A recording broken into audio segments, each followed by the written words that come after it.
is a report not at all on demonetization. This is a report that was being drafted by a task force that was appointed in 2017 by the Finance Ministry to recommend a new income tax law.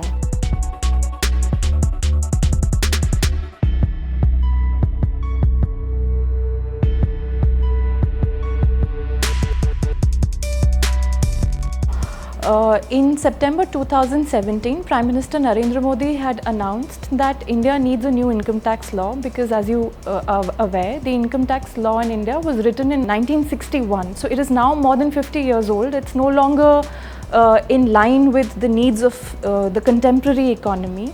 And in fact, in the last 10 years, there have been many attempts by successive governments to redraft the income tax law to make it more in line with the needs of the current contemporary modern economy. And this was following up on the Prime Minister's address in September 2017. In November, the Finance Ministry had appointed a task force to recommend a new income tax law. This particular task force has analyzed the income tax returns filed by companies so that they could make their recommendation for a new direct tax law based on trends emerging from the real data that comes out of the returns filed by companies. And completely inadvertently, by chance, one of the data piece that pertained to the demonetization year showed that companies had disclosed investment figures which the aggregate of all of the investments disclosed by companies represents a 60% fall over the previous year. The report in fact does not use the word demonetization anywhere. The report has given data for investments for the previous 7 years, and it is in the demonetization year that such a big drop, a drop of 60% over the previous year shows up.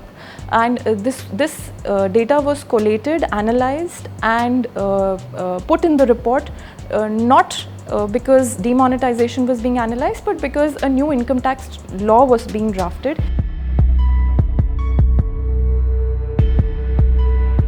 The investment slowdown in the Indian economy began in the year 2011-12 when Prime Minister Manmohan Singh was heading the UPA government and Mr. Pranab Mukherjee was his finance minister.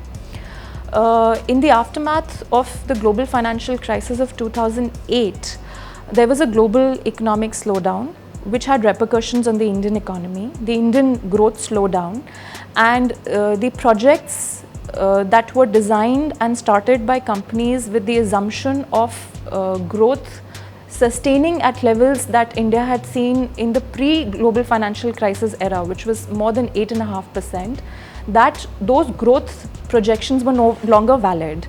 And the projects that had been started with the assumption that that kind of growth will continue now were not as viable because that basic assumption was no longer true.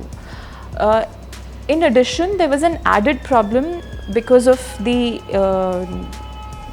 policy paralysis in the UPA government in the phase where there were a lot of allegations of corruption and scams such as the 2G scam. When project clearances were delayed, government officials were not approving projects, clearances were held up, projects got stalled, but at the same time loan repayments had to be done. So on the one hand, growth was slowing down, on the other hand, projects were not coming on steam, and yet loan repayments had to be made, and therefore these projects were becoming economically unviable. With the change of government in 2014, there was an expectation that growth will pick up in a way where these stalled projects and projects whose economic calculations had gone awry would begin to get resolved all over again, and loan repayments would start. But because not enough steps were taken, that did not happen as much as the expectation was. The projects continued to languish, and the pain, because of the delays in loan repayments, the pain began to spread from the balance sheets of the companies to the banks.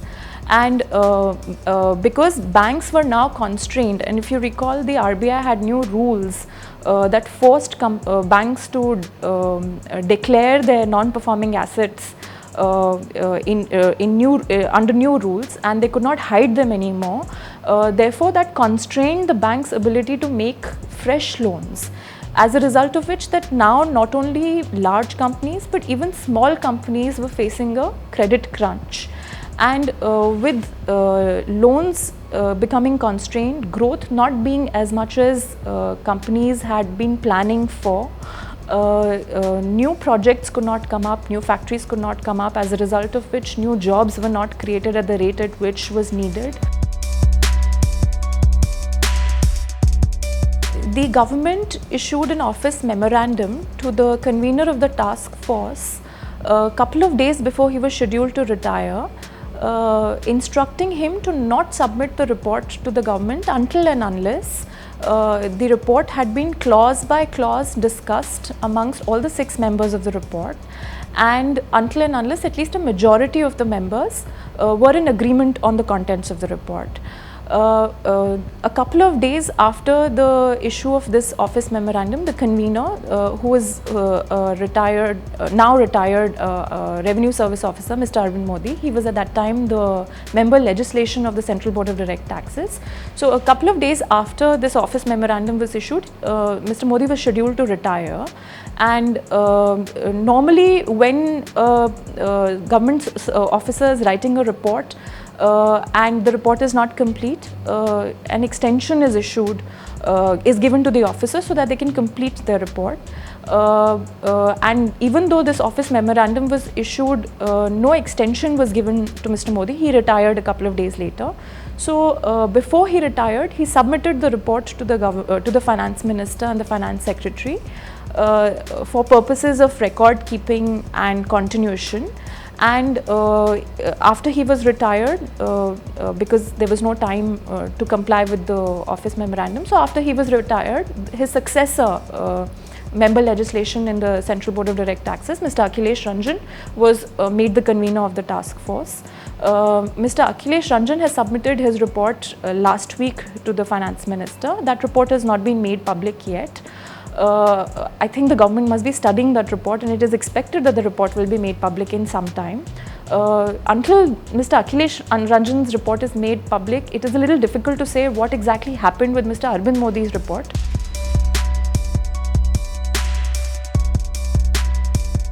The current slowdown that we are seeing for the last 3 years, if we look at the quarterly GDP growth figures, the slowdown actually started 2 quarters before demonetization was announced on 8th November 2016 by Prime Minister Modi. So, demonetization is an aggravating factor. It is one of the contributing factors because it was a great shock, especially to the informal economy. But now, as we know, also to the formal economy, as we can see, investments did get affected to an extent because of demonetization as well.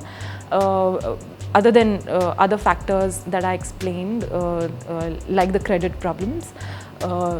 So demonetization is one of the factors that has led to this particular growth slowdown, but there is a host of factors, and the problems of the economy essentially started in 2008. It is only in 2013 that a very mild recovery began, which for 5 years we saw, but it was not nurtured with the kind of policies that were required, especially in the banking sector, to reverse the investment slowdown. And the investment slowdown continued even though GDP growth went through a recovery, recoveries were destroyed, and the result of which is that even before demonetization started, a growth slowdown had started all over again. A year after demonetization, the shortcomings in the design of the GST collection system became a second shock to the economy.